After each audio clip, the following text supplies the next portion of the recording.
daar's 'n mooi rooi ene. Jy sal hierdie twee uit jou landerye moet kry, hoor. Al die wins opvreet. Al die wins opvreet. Lief, Jy kan nie my mooie vat nie, man.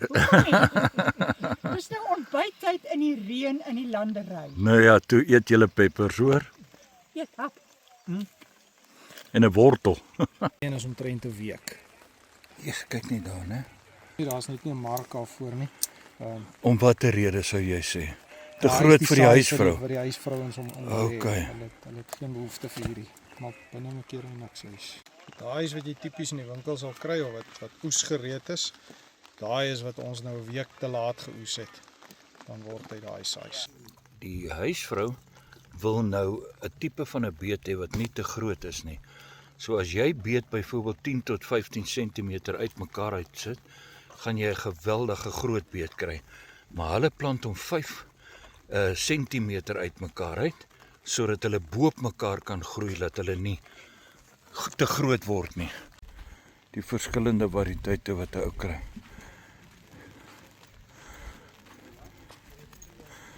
Soet is, en groot is, en klein is.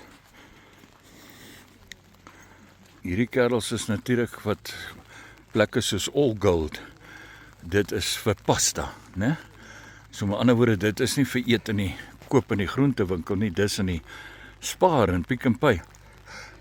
En hier is natuurlik menere wat in die groentewinkels te lande kom, in Pick n Pay's en Sparwinkels. Lieflike tomaties. Daar's nou die rankboontjies en dan hierdie is die stampboontjies. En nou gaan ons na die groot manne toe daar, die russies wat ons eintlik hiervoor is om vir julle 'n paar absolute skerppunte te gee. Hoekom russies en hoe gebruik jy hom? Dis nou saam met hengel. Check hierso, né? 1, 2, 3 koppe per milie. Fantasties, en daarbo is nog groter mielies. En daai milie, daai variëteit. Ja, dis soos 'n mielie moet lyk. Kyk waar gat hulle heen. Sonneblomme, en jy sien hoe eet die duwe dit uit. Ja. So wat hulle nou doen is hulle begin variëteite teel en hulle so maak. En jy sien hierso nou, so hierdie kroonblare word skerp en hard, so die duif kan nie hier sit en ombuig en eet nie. So jy kan duidelik nou sien die verlies aan oes. Ja. Ek sê maar landerye of groenteplantasie. En hier het ons 'n paar interessante goedjies gepluk net om te kom verduidelik wat aangaan. Maar ek gaan sommer vra, JJ, jy het nou vir my gepraat oor russies, want dis vandag waaroor ons gaan praat. Hierdie donkerrooi ouetjie hierso in die pers. Gooi sommer gou 'n bietjie 'n gedagte wat hier presies gebeur. So daar's nou natuurlik baie verskillende tipe russies wat in die praktyk geproduseer word. Daai is tipies wat die mense meestal sal ken. Is die jalapeno, wat die ouens die jalapeno koppers van maak. So die manne in die restaurante is baie lief vir daai ene. Hierdie is wat ons in ons wêreld sommer noem 'n ornamental. So dis nou tipies daai wat jy voor in Woolies sal kry, wat die tannies in die kombuise plant net vir die mooiheid. So hy het nie regtig 'n praktiese applikasie nie, is letterlik maar net vir die mooiheid. In die rooi? Die rooi is net hy verkleur later na rooi toe. Dankie. En dan kom ons meer in die kommersiële chilies in, so ons tipiese serranos en ons Thai chilies en ons bird's eye, so jou brandsouse is gewoonlik word van hierdie tipe gemaak. Jou poeiers en goeters word meestal van hierdie gemaak, want dit gaan oor die volume van die produk, maar is nie noodwendig dit nie, dit kan verskil van dit ook. En dan gaan ons oor in die baie warm goed in die habaneros in, wat die manne wat nou vreeslik op die brandsouse is, dis waar hulle. Sal jy dan sê, ek gaan net die kamera so 'n bietjie lig, Johanne die gebring, as jy sê brandsouse, is dit min of meer waarvan ons praat? Tipies jou tabascos en goeters, sal hulle gebruik deels van daai en van die bird's eyes, hierdie klein rooietjies. Die size bepaal nie die noodwendig die hitte van die. En hulle kan nog, jy het hulle 'n bietjie groen gepluk nou, né? Hierdie is nog baie groen, so hulle sal later oorverkleur in rooi in daai word ook naderhand. As daar een ding is wat ek by JJ geleer het is, hy sê altyd, niemand is so gevaarlik soos 'n dom ou wat dink hy weet nie. En die rede hoekom ek vandag geroep het is, ek is van mening ons kan vandag vir die gemiddelde hengelaar in Suid-Afrika hier in 'n groentetuin meer leer van hengel as wat hy in 10 jaar op 'n oewer of langs by 'n dam gespandeer het. En ek gaan sommer so 'n paar goedjies net aanraak, net om aanduiding te gee van waar ek vandaan kom. Ons almal is baie lief vir mielies hengel, en as jy nou net na die 2 hoopies pitte kyk, sal jy sien, daar's die pitte se saad wat ons normaalweg mee hengel, eider wit of geel, en dan die eintlike een wat 'n groot verskil maak in die hengelbedryf, is die sweet corn soos ons dit ken. Kyk, daar's geen vog in die saadinhoud nie. So as jy na die 2 sade kyk, dan skryf jy hierdie een outomaties af en jy sê daar is die roete om te gaan. Ek kan onthou 'n klompie jare terug het die ouens gepraat van vat 'n vars mielie en heg dit aan die hoek en hengel daarmee.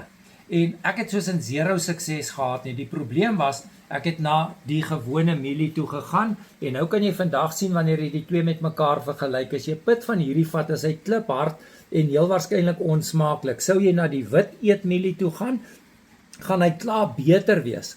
Maar die oomblik as jy gaan en jy gaan vat hierdie suikermielie en jy vat sy pit vars so van die stronk af, daar's nie 'n manier het 'n vis vir dit nee sê nie. En dis bloot net omdat ons nie die kennis het nie. En dan wil ek oorskuif na die chillies toe. JJ het nou vir ons verduidelik oor wat is die chillies en waar hulle vandaan kom, maar 'n baie interessante verhaal. Eerste wil ek gaan, my gunsteling takeaway plek is Nando's. En hier by JJ op die plaas plant hulle die chillies vir Nando's. Nou Nando's se chillies is nie die beste produserende chillies nie. Dis chillies wat met baie moeite of russies wat met baie moeite vervaardig word. En hulle produseer ook nie so goed nie, maar Nando's hou by dit. Hoekom? Want daai russie of chili gee vir hulle presies wat hulle in die mark wil hê, wat hulle kliënte wil hê. En Tabasco sous, baie min mense weet. McElhenny het in Louisiana in Amerika gewoon, en kort voor die Amerikaanse oorlog het 'n Meksikaanse soldaat by hulle gaan kuier en vir hulle 'n klompie van daai russiesade gegee, en hy het dit sommer daar by hom in die tuin geplant. En toe die net so voor dit begin pele maak, het die Amerikaanse oorlog uitgebreek, en McElhenny het toe saam met daai oorlog uit Louisiana uitbeweeg. Die oorlog 3 jaar later het hulle gevra wie wil teruggaan, en niemand wou teruggaan na die spesifieke dorpie toe nie, maar McElhenny het gesê, dis waar hy vandaan kom, hy wil teruggaan soontoe, en toe hy terugkom in die tuin het hierdie chillies toe vervuil. En McElhenny het op daai stadium uit die oorlog uitgekom en besef, hy is in die moeilikheid, hy moet op iets doen, en al wat op hierdie erf staan, is 'n klomp chillies, en hy daai russies gevat en in 'n dromme gesit en verwerk, en dis wat Tabasco sous jare terug bestaan het. En vandag nog is dit een van die goed van McElhenny. Hulle plant net daai spesifieke russie waarmee hulle produkte maak, en daar is amper nie 'n huishouding in Suid-Afrika wat dit nie het nie. Ek het altyd vir JJ en vir Chris, toe loop ek so eentjie agter hulle hier op die plaas, as hulle oor die groente en goed praat, en toe hulle oor die russies begin praat, en vandag wil ek 'n bietjie geheim verklap. Een van die bestanddele in Mawa is russies. Toe begin ek my asem ophou, want toe hierdie 2 manne begin praat, en hulle praat van die verskillende variëteite, en Christo raak die eendag die woord skouwil kwyt, en ek vra vir hom, Christo, wat beteken skouwil? En hy sê, nee, 'n mild russie of 'n matige russie se skouwil is less dan 500. Maar jy kan die russies optel tot soveel as 16 miljoen skouwil. En toe begin ek backtrack, want toe besef ek het my in 'n wetenskap in verlaat wat ek eintlik niks van weet nie, en wat ek 'n baie gevaarlike punt van my produk bereik het. En daar het my belangstelling in die russies gekom. Ek het onlangs gesit, toe praat die ouens, toe sê hulle, as jy russies in jou aas sit, dan byt die babers nie. Maar ek wil vir jou sê, die russies in te sit en in die verkeerde formaat of die verkeerde skouwil, gaan jy 'n russie in Vaaldam gooi, en daai selfe karp gaan by Parys met trane in sy oë by die oewer uitswem. Dis hoe erg dit kan wees. So, om net te sê, ons gaan blindelings en ons sit russies, sonder dat ons navorsing gedoen het. Gelukkig het ons van ons kant af 'n baie spesifieke verskaffer geïdentifiseer, wat ons russies in Mawa verskaf, en ek dink dit maak dra 'n groot bydra tot die sukses van Mawa. So ons was aan die een kant onkundig geweest, maar aan die ander kant het ons ook baie geleer en met die ontwikkeling van die produkte, hoe meer ek met hierdie goed te doen kry, hoe meer besef ek, die wetenskap agter hierdie produkte is baie groter en baie meer belangrik as wat ons ooit sal besef. So om net produkte by mekaar te gooi, laat ons nou weer. Die hele ding is, heuning is die enigste produk in die wêreld waarop 'n mens kan voortbestaan. As jy in die woestyn opland en daar's niks anders nie en jy het heuning by jou, kan jy oorleef. Dis die enigste produk in die wêreld wat dit kan doen. Dis 'n natuurlike antibiotika, dit vat antioksidante, dit vat ensieme. Maar die geheim in heuning is, die kas word deur die bye koud gehou tussen 35 en 40 grade. Enige iets oor 40 grade, dan begin daai natuurlike ensieme en antioksidante vernietig word. Dis hoekom die heuning wat ek en jy koop by die winkel sê hulle dit gaan kristalliseer. Dit is suiwer heuning, maar dit gaan kristalliseer want dit is verby 50 grade geneem. En dit het klaar, die ensieme en die antioksidante is daar vernietig. As jy regtig heuning wil behoorlik hanteer, plaas jy nie eers 'n stainless steel lepeltjie in die heuning nie.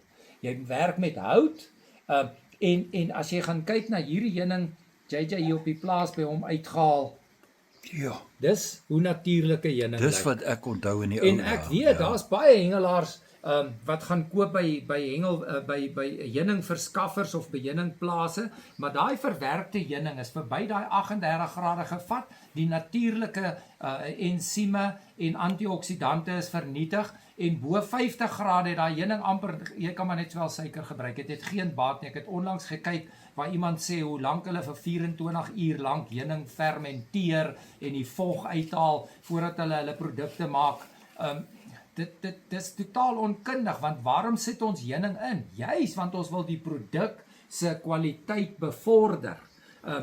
Daar's nie 'n ander manier nie, en as jy gaan kyk na hierdie produk, dan sê dit net vir jou, daar's 'n wesenlike verskil van dit wat ons in die mark kry en wat ons gebruik. 'n Ander simpel ding is byvoorbeeld 'n eie.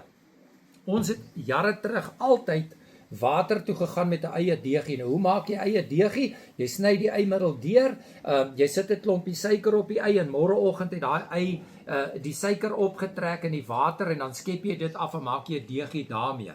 Dan hierdie naweek dan vang jy verskriklik baie vis met daai eie deegie en dan oor 2 weke dan kom jy weer by die dam en dan vang jy nie 'n byt nie, dan kan jy nie verstaan werk die eie nie. Maar toe ek op hierdie plaas betrokke raak, toe kom ek agter, daar's 148 verskillende variëteite eie. En net soos russies verskillende skouwel het eie verskillende kwaliteit. So die een naweek het ek 'n ei gekoop en hy het absoluut perfek gewerk in my mondering vir hengel, en oor 2 naweke gaan koop ek 'n ei wat totaal ander variëteit is. So die probleem was nie die beginsel van die ei nie, of die gedagte nie, die probleem het gelê by die ei. So, hier's net te veel veranderlikes wat maak dat ons onverantwoordelik is wanneer ons produkte vervaardig. Ons moet terug gaan sit, wegstap en inligting by mekaar raak, met spesialiste gesels en navorsing doen, soveel as wat ons kan. En na al die navorsing gaan ons nog steeds foute maak. Maar terug te kom by die heuning, om te sê my produk het heuning in. Ek het die heuning lank al vernietig nog voor ek het ingesit het. So ek bluf in eerste plek myself en ek verbluf die gebruiker daar buite. Maar as ek weet hoe om heuning aan te wend en ek blend dit binne in die produk, binne die beginsels van heuning optimaal te benut, dan gaan heuning 'n merske voordeel in die bedryf hê.